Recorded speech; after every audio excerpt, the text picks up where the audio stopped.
Hello, welcome to Science Bubble, the YouTube channel, your YouTube channel, Science Bubble. And I also want to welcome you in the term second of your class 10. And today we are going to discuss the main chapter of your science subject from the chemistry, that is your chapter number 4. Name as carbon and its compound. The very important chapter from the exam point of view. और अभी तक बहुत सारे बच्चों को इस chapter से related सिर्फ ये कंफ्यूजन है कि how much syllabus we have to do in this chapter, कि कितना सिलेबस हमें इस चैप्टर से करना है. Like for example I am telling topic that is the homologous series. So बहुत सारे बच्चों को अभी तक ये कंफ्यूजन है कि होमोलॉगस सीरीज से हमें कितना कंसेप्ट क्लियर करना है, कितना हमें होमोलॉगस सीरीज को पढ़ना है और नोमेनक्लेचर हमें करना है या नहीं करना है. तो माय डियर स्टूडेंट्स, आज हम इस वीडियो में इस कंप्लीट चैप्टर को करने वाले हैं. मे बी आपको 2 पार्ट मिले इस वीडियो के, तो 2 वीडियो में या फिर 3 वीडियो में मैं इस चैप्टर को कंप्लीट करने की पूरी ट्राई करूंगा. ठीक है, तो चलते हैं और करते हैं स्टार्ट अब हमारा ये chapter carbon and its compound. और पहले तो अगर मैं टॉपिक की बात करता हूँ तो टॉपिक आपके पास कुछ एक टॉपिक है, लाइक जैसे इंट्रोडक्शन है इस चैप्टर का. जो सेकंड टॉपिक रहेगा आज के लिए वो हम इस चैप्टर में करेंगे कि कोवलेंट बॉन्डिंग कर सकते हैं, कोवलेंट बॉन्डिंग करेंगे या फिर हम वर्सटाइल नेचर कर सकते हैं अगर टाइम रहा तो, कि वर्सटाइल नेचर ऑफ कार्बन. ठीक है, वर्सटाइल नेचर हम पढ़ सकते हैं कार्बन का, यानी कार्बन का थोड़ा डिफरेंट बिहेवियर है. ठीक है, as other elements in the whole periodic table. So why, ऐसा क्यों है? So first of all let's start the chapter with its introduction. The name of the chapter, as you know, that carbon and its compound. So what is the carbon? As you know that carbon is a element. Carbon is the element in your periodic table having the atomic number 6 and having the atomic mass number 12. The mass of the carbon is 12 and the atomic number of carbon is 6. Basically, carbon is a known metal. Carbon is a known metal which is present in the p block element of your periodic table. It is a element of p block in your periodic table. A question can be asked in the exam whether it is a metal, so whether it is a known metal. So it is a known metal and it belongs to the p block element. And it is a element from the group 14. From the group 14 it is the taken, and in the group 14, like why it is in the group 14, because it have the 4 electron, it have the 4 valence electron, it have the 4 valence electron. Like you can write the electronic configuration of carbon is as 2 and then 4. This is the electronic configuration of your carbon element. So that is why I am considering this element into the group 14th element. In the group 14 element there is another elements also, like silicon is also in the element in the group 14. Silicon is also in the group 14 element. So basically this is about the small introduction about the carbon. Now if I am talking about the like what we have to study in this chapter about carbon. So carbon के बारे में हमें क्या पढ़ना है इस chapter में? So first of all let's study about the occurrence of carbon. Occurrence of carbon in our basically 2 questions can be asked from this topic या फिर from this concept, that is the occurrence of carbon. It lies in the atmosphere also and it is present in the earth crust also. In atmosphere also it is present and in earth crust it is also present. In the atmosphere it is present like in the form of the gases like carbon dioxide and carbon monoxide.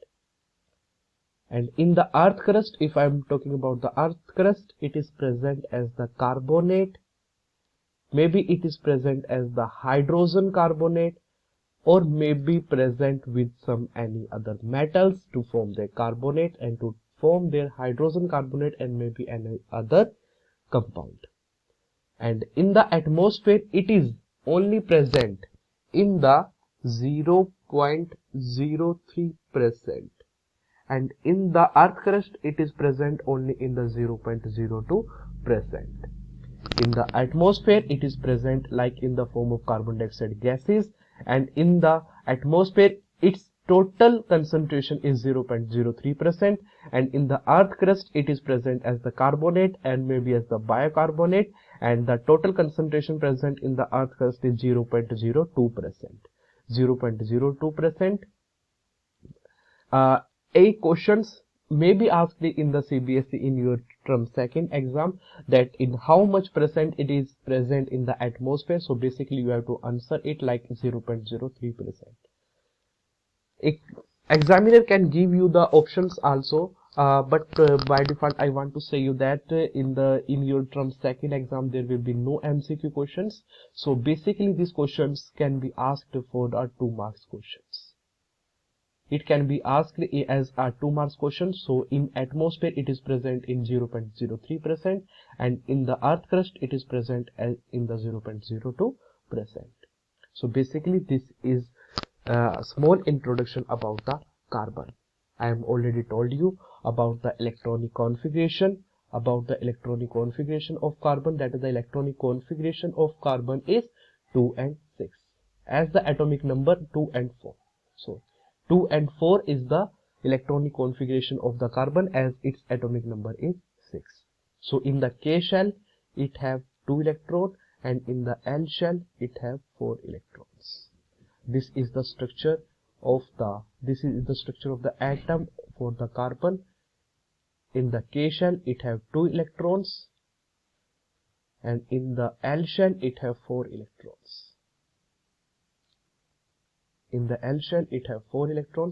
So basically to complete its octet it needs 4 more electrons.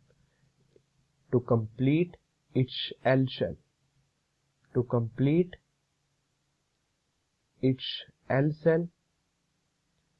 it basically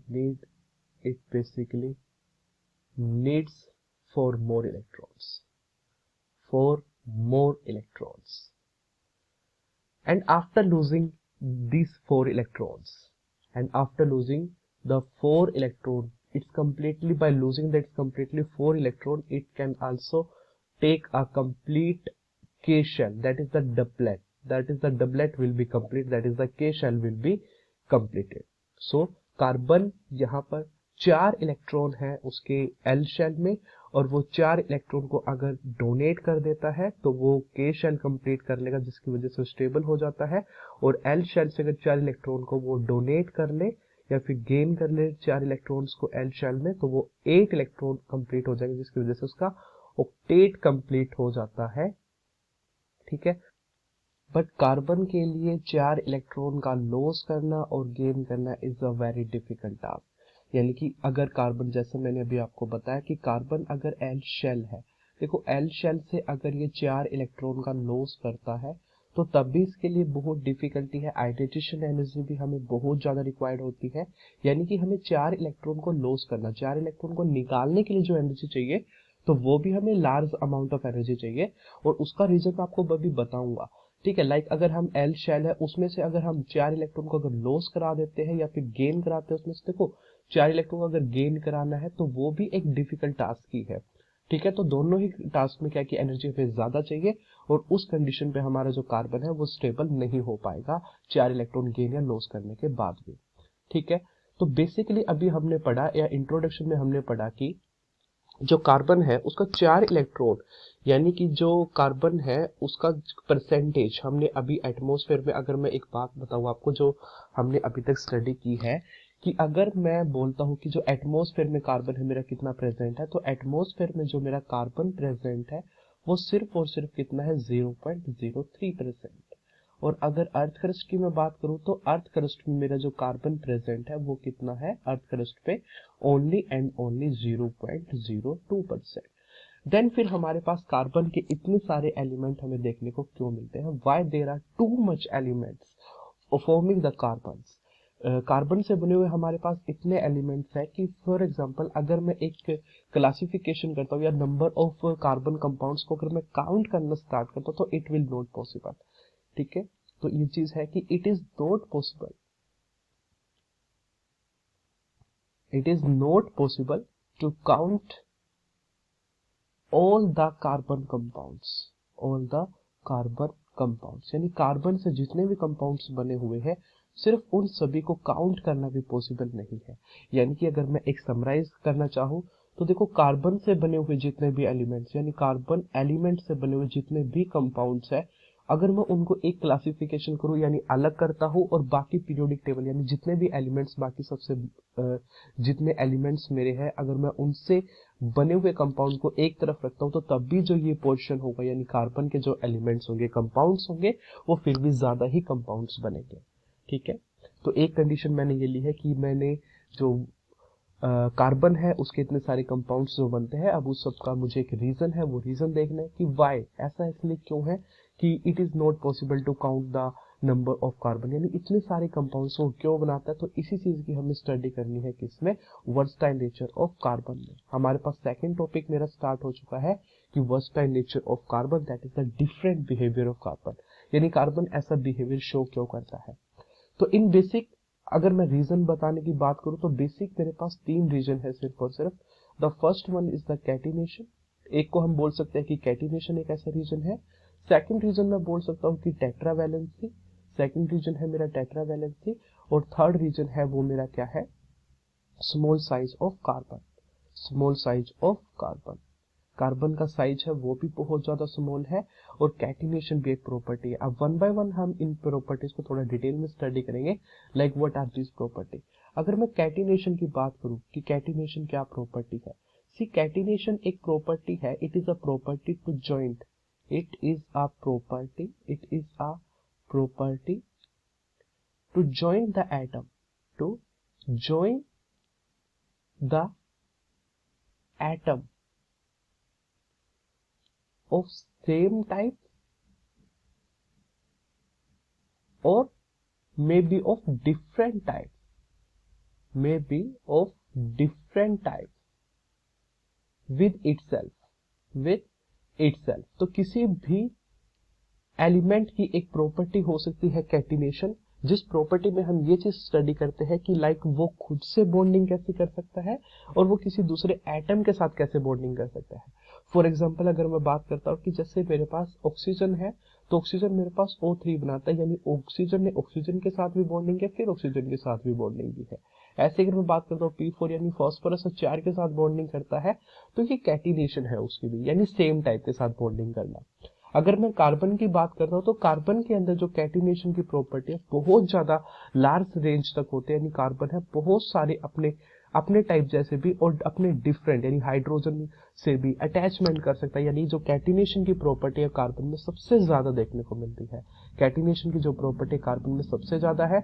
अगर examiner question कर सकता है कि carbon को छोड़कर अगर मैं carbon का एग्जांपल ना लूं तो इसके बाद कौन सा ऐसा एलिमेंट होगा जिसमें कि जो हमें कैटिनेशन की प्रॉपर्टी है वो सबसे ज्यादा देखने को मिलेगी, तो जो आपका सिलिकॉन है, सिलिकॉन में भी कैटिनेशन की प्रॉपर्टी सबसे ज्यादा मिलती है, यानी कि ग्रुप 14 में ही कैटिनेशन यानी कार्बन से जस्ट जो नीचे एलिमेंट है सिलिकॉन है तो उसमें भी कैटिनेशन की प्रॉपर्टी हमें ज्यादा देखने को मिलती है, लेकिन not as much as carbon, लेकिन कार्बन जितने नहीं। और अगर मैं बात करूं सल्फर की बात करूं तो सल्फर में भी कैटिनेशन की प्रॉपर्टी देखने को मिलती है। तो ऑप्शंस में आपका एग्जामिनर कुछ भी दे सकता है, लाइक कार्बन दे सकता है, सिलिकॉन दे सकता है, सल्फर दे सकता है, मैग्नीशियम दे सकता है या फिर ऑल ऑफ द अबव दे सकता है। ठीक है, ऑल ऑफ द अबव। अगर वो क्वेश्चन पूछता है कि यानी इनमें से कौन सा ऐसा है जो कैटिनेशन की प्रॉपर्टी को शो करता है, अगर कैटिनेशन की प्रॉपर्टी को शो करता है और ये आपको बताना है तो देखो सबसे अगर ज्यादा की बात करें तो कार्बन होगा, लेकिन अगर ऑल की बात करें क्या ज्यादा हो सकता है तो कार्बन भी, सिलिकॉन भी, सल्फर भी। ठीक है, एक्सेप्ट मैग्नीशियम। या अगर पूछता है कि इनमें से कौन सा ऐसा है जो कैटिनेशन की प्रॉपर्टी को शो नहीं करता तो वो मैग्नीशियम होगा। ठीक है, तो एग्जामिनर आपको क्वेश्चन कुछ भी पूछ सकता है, वो आपको कंफ्यूज करने की कोशिश कर सकता है। तो कार्बन सबसे ज्यादा कैटिनेशन की प्रॉपर्टी है वो शो करता है, देन सिलिकॉन है एंड सल्फर है। ठीक है, तो this is all about the catenation, ये कैटिनेशन के बारे में था कंसेप्ट। अब अगर मैं बात करता हूँ सेकंड प्रॉपर्टी की, दैट इज द टेट्रावैलेंसी। तो टेट्रावैलेंसी प्रॉपर्टी क्या कहती है? Tetravalency means a carbon can form a covalent bond, 4 covalent bond. जो कार्बन है वो 4 कोवलेंट बॉन्ड बना सकता है। जो कार्बन है वो 4 कोवलेंट बॉन्ड बना सकता है। लाइक जो कार्बन है वो क्या बना सकता है? 4 कोवलेंट बॉन्ड ये बना सकता है। Like it forms in the methane. तो जैसे इसने मीथेन में एक स्ट्रक्चर बनाया है, तो ये ऐसे ही कार्बन है जो वो 4 टेट्रा बॉन्ड बना सकता है, यानी कि टेट्रावैलेंसी शो करता है। क्यों ऐसा शो करता है? क्योंकि ये शेयरिंग ऑफ इलेक्ट्रॉन शो करता है। ये शेयरिंग ऑफ इलेक्ट्रॉन करता है। तो वर्सटाइल नेचर इसका जो सेकंड प्रॉपर्टी है दैट इज द टेट्रावैलेंसी। तो टेट्रावैलेंसी हम क्या बात करते हैं टेट्रावैलेंसी में? टेट्रावैलेंसी का ये मतलब है यहाँ पर कि देखो टेट्रावैलेंसी यानी कि जो कार्बन है, अभी आपने पढ़ा कि कार्बन अगर एल शेल से 4 इलेक्ट्रॉन का वो लॉस कर दे या 4 इलेक्ट्रॉन का गेन करे, तो अगर 4 इलेक्ट्रॉन का वो लॉस करे या 4 इलेक्ट्रॉन का गेन करे, देखो तो वो मे बी क्या, कि अगर उसने इलेक्ट्रॉन का लॉस किया है तो मे बी वो C4 पॉजिटिव बना ले और मे बी यहाँ पे C4 नेगेटिव आयंस को फॉर्मेशन कर ले। लेकिन दोनों ही केस में ये इसके लिए पॉसिबल नहीं है, यानी कार्बन के लिए कैटायन और अनायन की फॉर्मेशन करना पॉसिबल नहीं है, तो इसलिए वो शेयरिंग करता है। ऐसा पॉसिबल क्यों नहीं है? देखो अगर वो 4 इलेक्ट्रॉन का गेन करता है तो इट मीन्स पहले कार्बन था, जो कार्बन था उसके पास पहले कितने थे? मेरे पास 6 इलेक्ट्रॉन्स थे एंड 6 उसके पास प्रोटॉन थे। अब अगर उसने 4 इलेक्ट्रॉन का क्या किया है, देखो कंप्लीट 6 इलेक्ट्रॉन और 6 प्रोटॉन, ये कंप्लीट मैंने बताया है as according to its atomic number 6। अब उसने 4 इलेक्ट्रॉन का अगर गेन किया तो उसके पास बन जाते हैं 10 इलेक्ट्रॉन्स और उसके पास प्रोटॉन में हमने कोई चेंज नहीं किया है, तो 6 प्रोटॉन्स एंड 10 इलेक्ट्रॉन उसके पास टोटल बन जाते हैं आफ्टर गेनिंग द 4 इलेक्ट्रॉन, अगर वो 4 इलेक्ट्रॉन को गेन करता है तो। ठीक है, तो उसके पास अभी 10 इलेक्ट्रॉन है और 6 प्रोटॉन है, तो it is not possible for the 6 proton, यानी 6 प्रोटॉन के लिए 10 इलेक्ट्रॉन को हैंडल करना पॉसिबल नहीं है। It is not possible for the 6 proton to handle the 10 electrons, so that is why it can not gain 4 electron. तो 4 electron को वो गेन नहीं कर सकता। It is not possible for carbon to gain the 4 electron. तो question भी आ सकता है आपसे पूछ सकता है एग्जामिनर कि why carbon can not gain 4 electron, 4 electron वो गेन क्यों नहीं कर सकता या 4 इलेक्ट्रॉन वो लॉस क्यों नहीं कर सकता। अगर मैं बात करता हूँ लॉस की, कि 4 इलेक्ट्रॉन अगर वो लॉस कर देगा तो कार्बन के पास देखो पहले 6 इलेक्ट्रॉन एंड 6 प्रोटॉन उसके पास थे, अगर वो लॉस करता है तो कितने बन जाएंगे? 4 इलेक्ट्रॉन लॉस करने के पास उसके पास रह जाते हैं 2 इलेक्ट्रॉन, और प्रोटॉन में हमने कोई चेंज नहीं किया तो 6 प्रोटॉन्स वहां पे रह जाते हैं, तो 2 इलेक्ट्रॉन, यानी कि अब 2 इलेक्ट्रॉन और 6 प्रोटॉन, यानी प्रोटॉन जो पॉजिटिव चार्ज है बहुत ज्यादा हाई अमाउंट में हो जाएगा एज कंपेयर टू 2 इलेक्ट्रॉन्स। ठीक है, तो इससे जो हमारा इलेक्ट्रॉन्स है मे बी वो न्यूक्लियस के अंदर एंटर कर सकता है, मे बी वो स्ट्राइक कर सकता है न्यूक्लियस के साथ। तो कार्बन के लिए 2 इलेक्ट्रॉन के साथ स्टेबल रहना नॉट पॉसिबल। तो कार्बन ना ही तो 4 इलेक्ट्रॉन का लॉस करता है और ना ही गेन करता है, तो बेसिकली वो क्या करता है? शेयरिंग करता है। बेसिकली क्या करता है? शेयरिंग करता है, और शेयरिंग को ही हम क्या बोलते हैं? कोवलेंट बॉन्ड बोलते हैं। तो शेयरिंग ऑफ इलेक्ट्रॉन से जो बॉन्ड फॉर्मेशन होती है, यानी कि शेयरिंग ऑफ इलेक्ट्रॉन से जो बॉन्ड फॉर्मेशन होती है उसी को हम क्या बोलते हैं? कोवलेंट बॉन्डिंग बोलते हैं। शेयरिंग ऑफ इलेक्ट्रॉन, यानी इलेक्ट्रॉन को जब दो एटम के बीच में इलेक्ट्रॉन का क्या होता है? शेयर होता है, यानी कंप्लीट ट्रांसफर नहीं होता, तो इलेक्ट्रॉन का शेयर होता है, तो हम उसको क्या बोलते हैं? कोवलेंट बॉन्डिंग हम उसको बोलते हैं। ठीक है, तो कार्बन का ये सेकंड रीजन है, यानी टेट्रावैलेंसी। और कितने इलेक्ट्रॉन शेयर करता है? वो अपने 4 के 4 इलेक्ट्रॉन शेयरिंग में रखता है, यानी कार्बन 4 के साथ बॉन्डिंग करता है, लाइक उसने हाइड्रोजन के साथ किया है, ऐसा ही वो सभी के साथ करता है, यानी कार्बन के साथ भी कर सकता है और हाइड्रोजन के साथ भी कर सकता है, किसी एनी अदर के साथ भी। बेसिकली जो कार्बन है वो नॉन मेटल के साथ है वो शेयरिंग करता है, तो नॉन मेटल के साथ जब वो बॉन्डिंग करता है, यानी कार्बन की किसी नॉन मेटल के साथ बॉन्डिंग करना is known as the covalent bonding. Basically covalent bonding से भी क्वेश्चन पूछ लेता है एग्जामिनर कि जो कोवलेंट बॉन्डिंग है कहाँ पर मिलती है बेसिकली, तो वो नॉन मेटल्स में हमें देखने को ज्यादा मिलती है। ठीक है, तो ये था मेरा सेकंड रीजन टेट्रावैलेंसी, यानी कार्बन का वर्सटाइल नेचर होने का सेकंड रीजन। और थर्ड रीजन है मेरा क्या है कि स्मॉल साइज। तो कार्बन का साइज स्मॉल होने की वजह से भी उसका नेचर क्या है? डिफरेंट है। So basically these are 3 main reason for the versatile nature of carbon, ki why carbon forms so much compounds. So carbon forms so much compounds because due to of the catenation, tetravalency and small size of carbon. And already I have explained the three things to you in a very detail.